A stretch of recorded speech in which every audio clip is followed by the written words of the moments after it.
Perfecto. Bien. Esto un poquito más así. Ahora sí. Bien.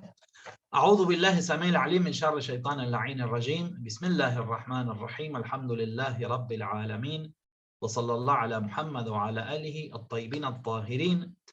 Assalamu alaikum wa rahmatullahi wa barakatuh. Que la paz de Dios sea sobre todos ustedes, queridos hermanos. Y vamos a continuar con la Suratul Mutaffifin, inshallah, que estamos viendo, los mermadores, la sura o el capítulo número 83, revelado en la Meca, y que habíamos llegado más o menos a la ley número, ya les digo y les confirmo,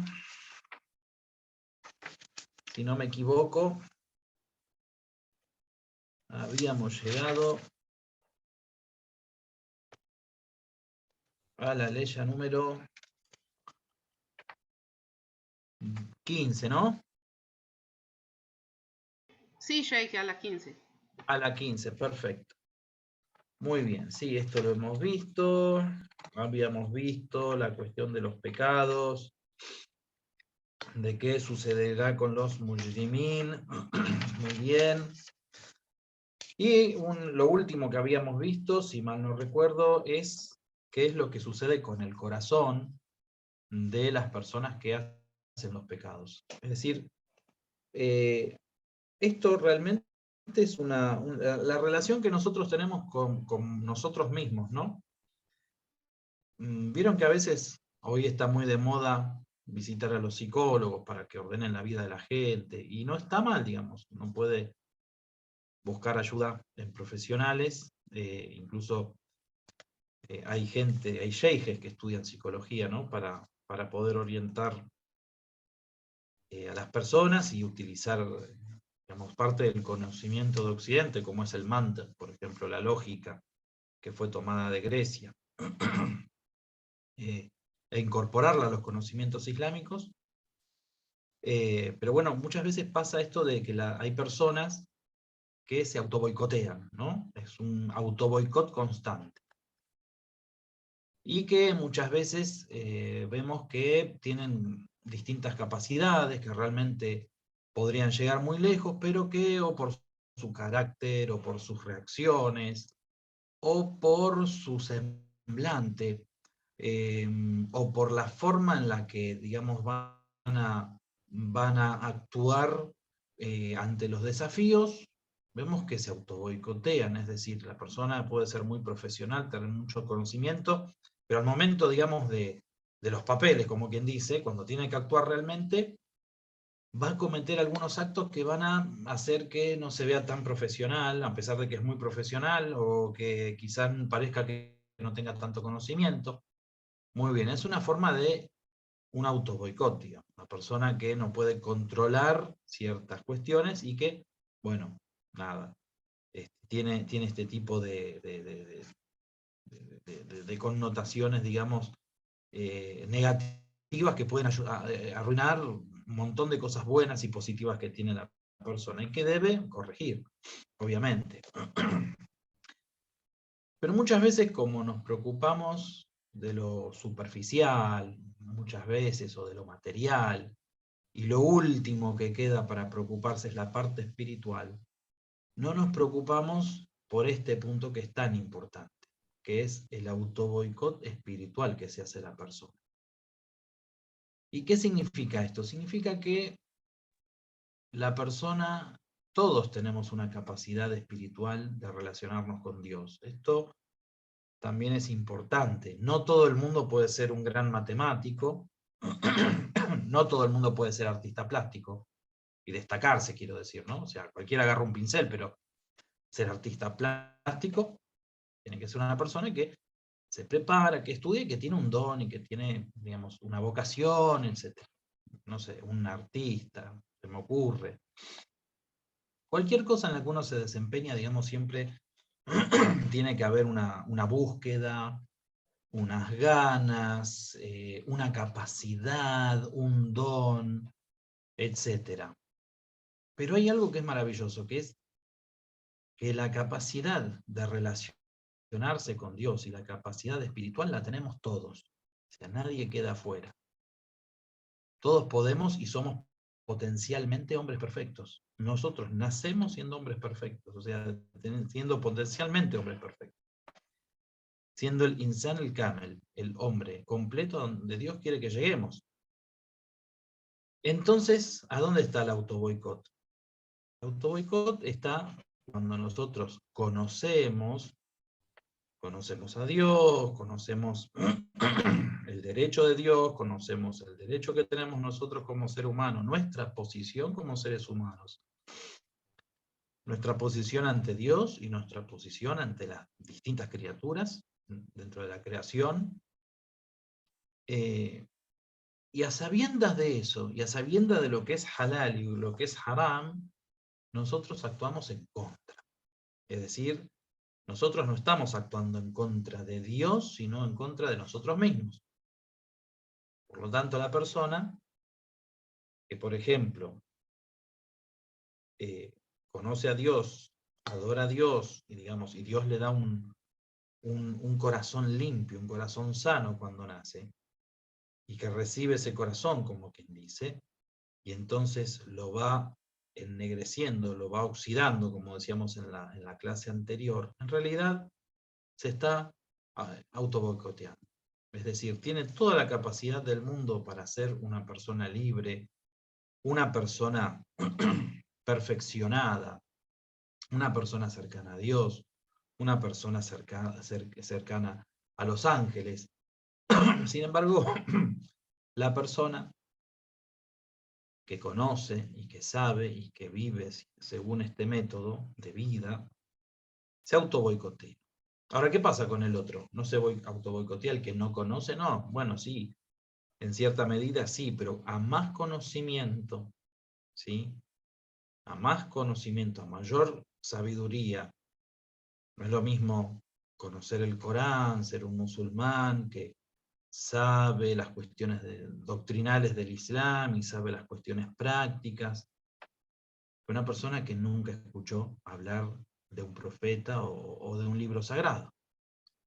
Entonces, la persona que tiene esos conocimientos debe decir todos los días Alhamdulillah, pero debe saber que tiene una mochila también, una responsabilidad. Principalmente es la de cuidar su interior, cuidar su corazón, que no se oxide. El corazón se oxida con los pecados, es decir, el corazón se ennegrece, podemos decir, se quema, se estropea, se hiere, ¿no? Como si fuese una hoja que está en blanco completamente, no hay nada allí escrito, y se la va a ir quemando de a poco, quemando cada pecado que la persona hace. Es como si agarrase, no sé, un fósforo, decimos en Argentina, un cerillo, dicen en otros países, y vamos haciendo quemaduras, ¿no? Entonces eso después termina prendiendo fuego y desapareciendo, ya no es una hoja, digamos. Entonces, eso es lo que sucede. El ser humano se auto boicotea cuando se aleja de Dios, cuando el ser humano no reflexiona en su lugar en la creación, en su lugar de siervo ante Allah subhanahu wa ta'ala, y cuando lamentablemente muchas veces también pretende que Allah sea su siervo, es decir, la persona está constantemente haciendo súplica y pidiendo y exigiendo, pero no cumple absolutamente nada de aquello que Dios le ordena. Y entonces lo que sucede es que a medida que la persona va oxidando su corazón y lo va volviendo duro, cuidado con eso, el corazón duro se vuelve, hay un hadiz, el corazón no se endurece sino por los pecados, y eso hace que ni siquiera puedan derramar los ojos las lágrimas. O sea, la persona se vuelve dura no solamente con Dios, sino con las demás criaturas, y entonces lo que hay es un velo entre el alma o entre el corazón y Allah subhanahu wa ta'ala. Es decir, el siervo queda completamente separado de Dios. ¿Sí? Y esto realmente es lo que sucede cuando nosotros abrimos esas puertas del pecado y hacemos las cosas que son ilícitas. Y como mismo el Corán lo dice, todo aquello que Dios hizo lícito es porque es en bien de la gente, digamos del ser humano, y todo aquello que Dios prohibió es porque es en contra del ser humano. Por lo tanto, Dios tampoco es que nos quiere molestar, sino nos quiere cuidar. Y nosotros somos los transgresores que nos hacemos un doble mal, porque nos hacemos un doble mal, por ejemplo, físico, un mal psicológico, un mal espiritual, un mal mental. Entonces, realmente el ser humano, digamos, pierde el camino, porque ya a medida que se va alejando, el camino se le va haciendo cada vez más borroso hasta que ya desaparece. Ya, digamos, nos perdimos completamente. Es como quien camina en un camino iluminado, entonces puede ver hacia dónde va, y una persona que se aleja, y entonces se va alejando de esa luz y del camino, hasta que quedan todo con tinieblas, digamos. O sea, la persona que está en las tinieblas ya no sabe para dónde ir, ni cómo retornar, ni cómo volver. Y eso es muy peligroso porque hay un velo entre el creador y la persona, que ese velo no se puede abrir, que ese velo no se puede ya correr, digamos. Y entonces la persona no puede volver. Y no es consciente de que necesita volver. Y eso es lo peor. Muy bien. Y este es uno de los peores castigos, ¿no?, que se nombran aquí en estas aleyas que veníamos leyendo la clase pasada y que tienen que ver con los transgredores y los pecadores y qué es lo que sucederá con ellos. Y aquellos que, fíjense, porque había un detalle, que conocen el mensaje, que les llega el mensaje, pero que dicen, no, estos son historias viejas, son fábulas, son historias de los antiguos, no me vengan con eso de que Jesús caminó por arriba de las aguas, o que Noé hizo un arca tan gigante y vinieron los animales, o que Moisés hizo que se abra el mar. Esas son historias viejas. Claro, ¿qué pasa? Esa falta de fe en los mu'jizat, en los milagros, en las mismas historias que se relatan, son producto no de que está utilizando su inteligencia, y no, porque, digamos, para las cuestiones de la inteligencia hay miles, miles y miles de desafiantes aleyas del Corán que relatan sucesos que son increíbles. Y bueno, hoy con la gente que dice que somos gente científica, etcétera, etcétera, bueno, pueden comprobar que el mismo Sagrado Corán tiene mucho más conocimiento que la ciencia moderna, y que va la ciencia moderna descubriendo cosas que el Corán ya las dijo hace 1400 años. Pero después hay relatos, historias que también se van comprobando cuando se descubre con arqueología, etcétera, etcétera. Por ejemplo, hace unos días yo compartí algo sobre Ramsés y sobre, bueno, cómo murió, y que el Corán dice que al faraón en la época de Moisés, el mismo Corán dice, le conservaremos su cuerpo para que sea una evidencia para la gente venidera, y cómo analizaban el cuerpo y habían encontrado sal en el cuerpo, y bueno, habían llegado a la conclusión de que se había ahogado en el mar. Entonces, incluso, digamos, las historias contadas son historias que se pueden llegar a comprender y a aceptar a través del conocimiento científico. Lo mismo, por ejemplo, cuando se habla de la conversación que tiene Suleimán con una hormiga. Es una historia que realmente una persona que no conoce todo lo demás, y escucha solamente eso, es difícil que lo acepte, ¿no? Sin embargo, si estudiamos la vida de las hormigas y el comportamiento de las hormigas, vemos que las hormigas tienen una forma de comunicarse entre ellas incluso. Muy bien, para no irnos tanto del tema, bueno, entonces lo que sucede es que la persona, cuando el velo del corazón no le permite ver algo de la verdad, le impide ver todo, digamos. O sea, no, entonces no puede ver nada y se aleja cada vez más y se vuelve duro. Y ya cuando la persona se aleja de tal modo que no puede ver sordos mudos, como dice el Sagrado Corán, entonces ya están perdidos. La persona cuando no puede arrepentirse ya es porque, cuando no tiene esa conciencia, digamos, es porque ya perdió. Y perdió no porque Dios lo rechaza o le pone un velo, él mismo fue poniendo el velo. Eso se entiende, ¿no? Muy bien, ahora, ¿qué sucede con los demás? ¿Qué sucede con los demás? Con el abrar, como dice aquí el Sagrado Corán. Dice, Kalla inna kitab al-abrari, perdón, la fi iliyin, wa ma adraka ma iliyun, kitabun marqum. Estamos ahí muy bien, mashallah, la hermana. Entonces, Kalla, pero no, como dice allí. En verdad, el registro de quiénes, de los que hacen el bien, de los abrar, está en el iliyin. Ahora vamos a ver qué es el iliyin. Entonces, وَمَا كَمَا الْعِلِيِّينَ, ¿qué te hará entender lo que te hará? ¿Qué te hará entender lo que es el iliyin, esto que esperan los abrar?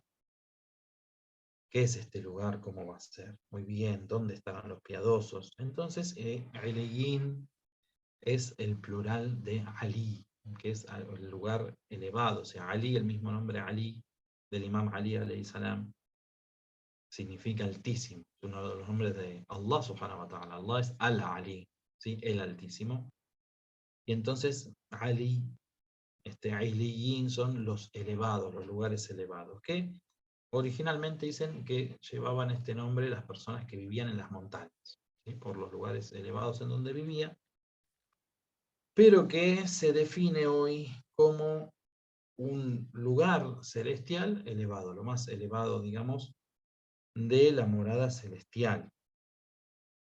Entonces, bueno, así como nombraba antes el Sijin, aquí nombra, o sea, y los lugares más, digamos, más bajos del infierno, digamos, bueno, aquí se nombra lo más elevado, ¿no? Entonces hay algunas interpretaciones, porque dicen que el Kitab, el libro de los Abrar, está en el Iliyin. Entonces, ¿cómo es esto? Es un libro, este libro es un registro de sus obras, de sus actos. ¿Cómo es esto? O, bueno, es el destino que tienen aquellos que son piadosos. Entonces, bueno, es un destino que es paradisíaco, podemos decir, o de gran rango, o un destino elevado. Están las dos interpretaciones. Entonces, bueno, ¿qué te hará entender lo que es el iliyin? Entonces, esto lo que señala es que es un lugar, y es un lugar que no podemos imaginar. O sea, lo más elevado en donde puede estar el ser humano, que es imposible de que nosotros podamos interpretar. Casi todas las cosas que se nos describen en el paraíso son muy difíciles de entender, de comprender. Pero los lugares, cuanto más elevados y más cerca de Dios están, digamos, los lugares en donde están los grandes siervos de Dios, las grandes personas piadosas, el liqa'ullah, este encuentro con Allah, que Allah está en todos lados, pero ¿qué significa este encuentro con Allah y los lugares elevados? Realmente es muy difícil comprender. Cuando se nos dice, por ejemplo, la parte más baja del paraíso, ¿no? Donde hay palacios de rubíes, completamente de rubíes. Nosotros jamás vimos un palacio de rubí en este mundo. Fíjense, algo que materialmente uno lo puede llegar a entender, porque conoce el rubí, porque conoce un palacio. Entonces, palacio de rubí, bueno, uno en la cabeza puede llegar a imaginar. Pero cuando se dice, por ejemplo, que no sé, que hay 500 años desde una puerta hasta la otra, o tantos miles de habitaciones, ¿qué significa, no? Porque como si nosotros en este mundo tuviésemos un palacio con, no sé, 5.000 habitaciones, ¿qué haríamos? Como que nos aburriríamos, ¿no? O sea, no se trata de eso, se trata de algo más que nosotros no podemos entender y que el placer que produce es perfecto y se perfecciona cada vez más, como es el paraíso. Entonces, estamos hablando ahora del lugar más bajo del paraíso, el lugar más material, podemos decir de alguna forma. Entonces, si nosotros no podemos imaginar eso, si las ideas que nos da el Sagrado Corán, porque son ideas como para que más o menos podamos llegar a imaginarlo, son realmente asombrosas.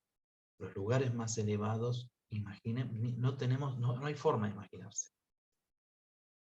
O sea, realmente no hay forma de imaginarse, y son lugares muy elevados, por cierto, no solamente, digamos, elevado como si fuera, no sé, el piso 20, elevados por el rango a donde van a estar, elevados por el rango. Y allí, bueno, como sabemos, entonces, esto es una interpretación. Y hay una segunda interpretación que cuando, como dijimos, ¿no? Que cuando habla del kitab, está hablando del destino de la persona, y que es el destino que tendrán aquellos que tienen un nivel elevado, aquellos que son piadosos en los altos grados del paraíso. Muy bien. Pero después dicen, vuelve a decir la palabra kitab. Entonces dice kitabun marqum, un libro marcado. Yashhaduhu el muqarribun, lo que lo van a poder atestiguar, que lo van a poder ver directamente los muqarrabun, los cercanos. Y cuando se habla de los muqarrabun, se suele interpretar como que son los ángeles, ¿no? Pero aquí este término muqarrabun no viene por los ángeles, aparentemente, y ahora vamos a ver por qué. Porque habla de estos muqarrabun, que quiénes son, y aparte, bueno, es un registro que, digamos, lo van a ver y lo van a, digamos, poseer estos, los muqarrabun. Entonces, ¿quiénes son estos muqarrabun? Los muqarrabun, aquí hay que hacer una aclaración, ¿no? ¿Vieron cuando hablan de los ángeles querubines? Bueno, querubín viene de que son qaribún, digamos, el qarib que está cerca, alguien que está cerca, los cercanos a Dios. Pero acá muqarrabín viene en una forma en la que da a entender que son un grupo de creyentes, no cualquier creyente, sino justamente, por eso están en el Ileyin, son los que, digamos, han llegado a un rango más elevado como creyentes, justamente, como seres humanos, se han perfeccionado de una manera que son testigos, y ayahaduhul muqarrabun, o sea, este kitabul marqum, que yajaduhul muqarrabun, este libro marcado que pueden dar testimonio o dan testimonio de él o son testigos de él los cercanos. Dicen los creyentes selectos, los creyentes más elevados, los creyentes que alcanzaron la perfección y que podemos decir de alguna manera son testigos y son supervisores de los registros de las acciones de los creyentes en general, digamos, de los demás creyentes, ¿no? Los que están en una posición, podemos decir, más abajo, vamos a decir. Muy bien. Entonces dice, Innal abrara la fi na'im. ¿Dónde van a estar el abrar, estos piadosos? Na'im significa las delicias. A ver cómo lo traduce allí. En verdad, quienes hacen el bien estarán entre las bendiciones. Bueno, sí.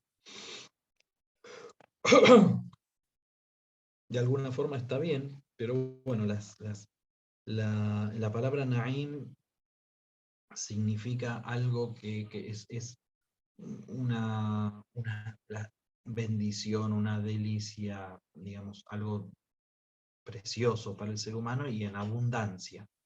¿sí? Entonces, bueno, estarán en este lugar. Entonces, da a entender que estos próximos a Dios van a tener un tipo de bendiciones así abundantes, digamos, muchas bendiciones. Y aquí podemos interpretarlo como algo material y algo también espiritual, por el lugar en donde está, por el lugar elevado en el que está. Sabemos Jannatun Na'im, que es un nombre que se le da a la parte más baja del paraíso, se lo llama así porque esas delicias, digamos, tienen que ver más con lo material que lo espiritual. Obviamente hay una conformidad espiritual de parte del ser humano por el lugar donde está, pero tiene que ver más con lo material, y aquí no, aquí tendría que ver las dos cosas. ¿Por qué? Porque hay, ojo, las personas que van a los lugares más elevados del paraíso también pueden gozar de los lugares más bajos del paraíso, es decir, de donde... Tenemos que aclarar una cuestión también. Nosotros que estamos en el mundo material es lo más alejado a la perfección, porque es lo más limitado, etc. Entonces, algo parecido a lo que nosotros tenemos en nuestro mundo material, pero ilimitado, perfecto, está en el Jannah, está en el paraíso. En lo más bajo del paraíso están las cosas que se parecen, pero están perfeccionadas a las que tenemos aquí en el Dunya. Y a medida que se va avanzando y se va subiendo, todo se vuelve más espiritual que material, digamos. Pero aquellos que gozan de lo más espiritual, que es el encuentro con Dios, que es el que la persona se perfeccione porque retorna a Dios y ha hecho todo perfectamente bien en este mundo y ha ayudado a los demás, etc., esa persona no solamente goza de esa cercanía y de ese nivel, digamos, espiritual al que llegó, sino también de las cuestiones materiales. Aquí no, aquí entonces, mejor dicho, aquí sí, para ellos están las mercedes. El Ni'ma es una merced, el Na'im también podemos traducirlo como mercedes, materiales y espirituales. Muy bien. Entonces nombra, y vamos a terminar con esta ley ya, al araiki yanzurun. Dice, y estarán en el araik, que lo traduce como asientos, dice, bueno, asientos, sofás, tronos también son, yanzurun, mirando, contemplando. Y en un sentido mutuo, digamos, ¿sí? Contemplándose entre todos, digamos, mirando lo que hay allí. Entonces, aquí esta palabra que dice al-araik. Dice, araik es el plural de arika, que significa un trono. Entonces, dice que son asientos. Subhanallah, ¿cómo serán? ¿Cómo estarán? Digamos, ¿cómo estarán dispuestos? Eso solo Dios sabe. Pero bueno, que son como tronos en el paraíso. ¿Para quiénes son? Para los abrar, para los bienaventurados. Entonces esta palabra explica que viene del vocablo persa ark, que significa palacio. También dice que llaman araik a lo que era el trono del rey. Y que, bueno, en árabe también llaman arak, o arak, dice a una especie de madera, un árbol que de ahí sacan la madera para hacer los sofás y los sillones así fuertes, digamos.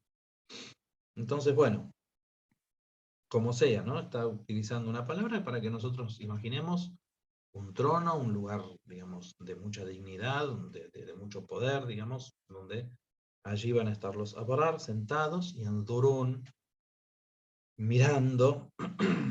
Entonces, ¿qué es lo que miran aquí? Podemos decir de alguna forma que están contemplando la belleza de Dios, están contemplando la belleza de lo que es haber cumplido con Dios. Digamos. Una persona es como cuando alguien realmente hizo algo muy bueno, ¿sí? Quizá con ayuda de los demás, entonces entre todos van mirando esa obra ya terminada y la contemplan y se sienten orgullosos por el lugar digamos, porque cada uno cuando llega a un logro, digamos, se sienta que, bueno, llegué a este logro, he avanzado en mi vida, ¿no? Entonces, de esa forma, contemplan algo que es maravilloso, que es el paraíso, que es el lugar en el que están, y a su vez la belleza de Dios mismo.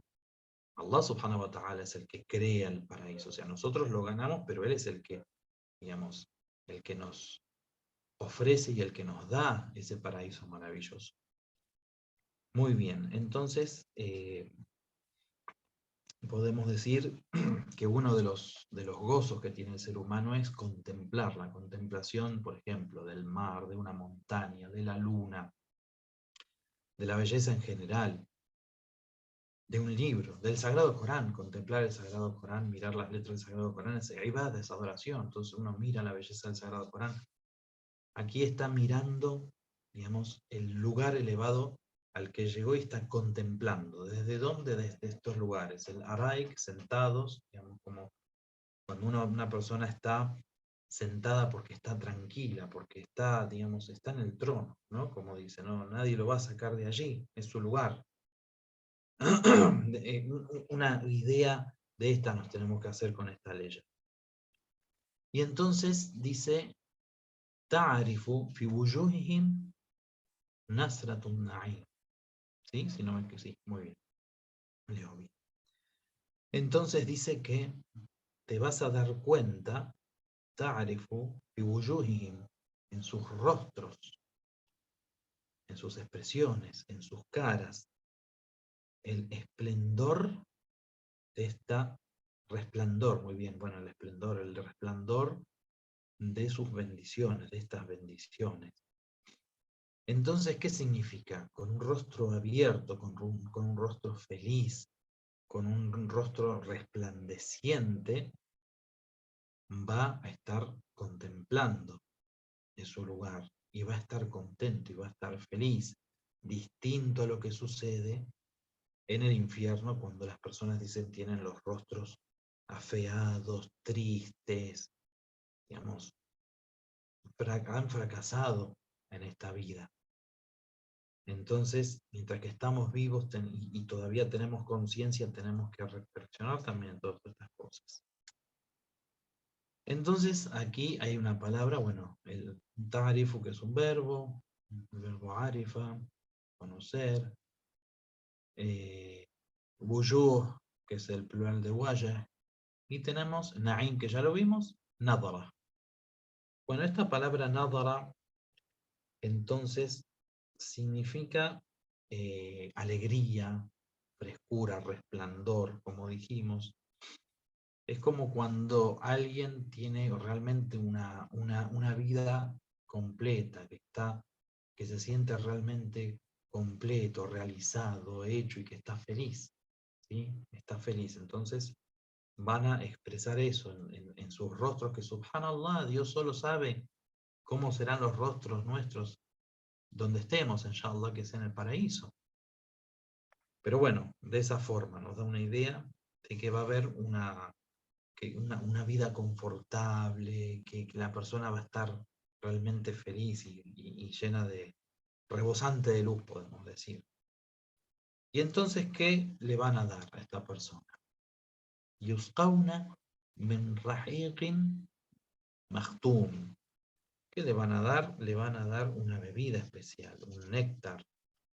Le van a dar el rahiq, como dice allí. El rahiq, que es, dice, una bebida que no ha tocado a nadie. Le será escanciado un néctar, dice, ¿sí? Sellado. Es decir, Maktum es algo cerrado, o sea, va a ser exclusivo para la persona que lo posea y lo va a beber por primera vez.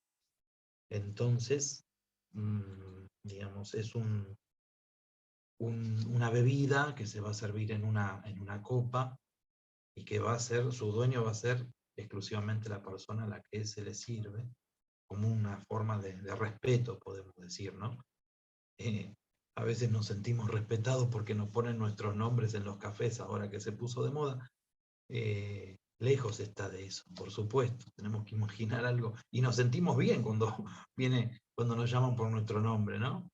Pero se lo tuvimos que decir a la persona, ¿no? Allí ya, digamos, la persona va a ser conocida, realmente va a alcanzar la fama, pero la fama que realmente, a la que realmente deberíamos aspirar todos, que es la fama entre los ángeles, entre los creyentes, entre Allah subhanahu wa ta'ala, por supuesto. Que él es conocedor de todas las cosas, pero quiero decir famoso en el sentido de ser muy nombrado por los ángeles también, inshallah. Muy bien, y bueno, ¿qué se le dará? Se le dará esta bebida inmaculada, podemos decir, Khitamuhu Misk. Entonces va a tener un sello, muy bien, de Misk, que es el almizcle.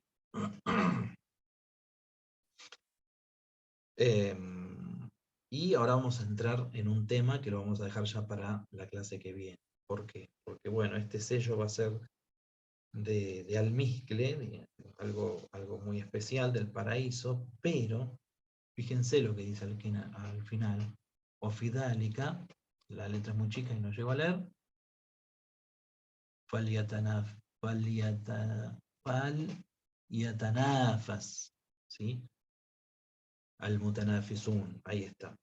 Entonces, que aquellos que quieran rivalicen, emulen, dice allí, es competir, que compitan entre ellos. Que ahora entonces vamos a entrar en un tema, que es un tema para hablar un poquito largo, y bueno, la clase la vamos a terminar justamente para que no se haga largo el tema. Pero bueno, este tanafos, esta palabra, y de dónde viene, tiene que ver con eso, con que, bueno, y si quieren esto, o sea, primero lo describe todo, ¿no? Primero describe el lugar maravilloso, la forma espiritual en la que el ser humano va a estar, con sus rostros resplandecientes, contentos, completos, felices, con mucho honor, digamos, en un lugar elevadísimo, en donde otros no han llegado. Bueno, dice, quieren, les gusta esto, con unas copas, con esto, con otro, bueno, entonces compitan, rivalicen entre ustedes para alcanzar este lugar. La semana que viene, inshallah, vamos a ver de qué se trata. ¿Cómo voy a rivalizar para ganar el paraíso y este lugar elevado contra otro? Entonces, siempre cuando hay una rivalidad, cuando hay una competencia, es como que uno está poniéndole el codo al otro para llegar y para ganar. Bueno, entonces, ¿cómo es eso? Eso entre los creyentes como que no debería pasar, ¿no?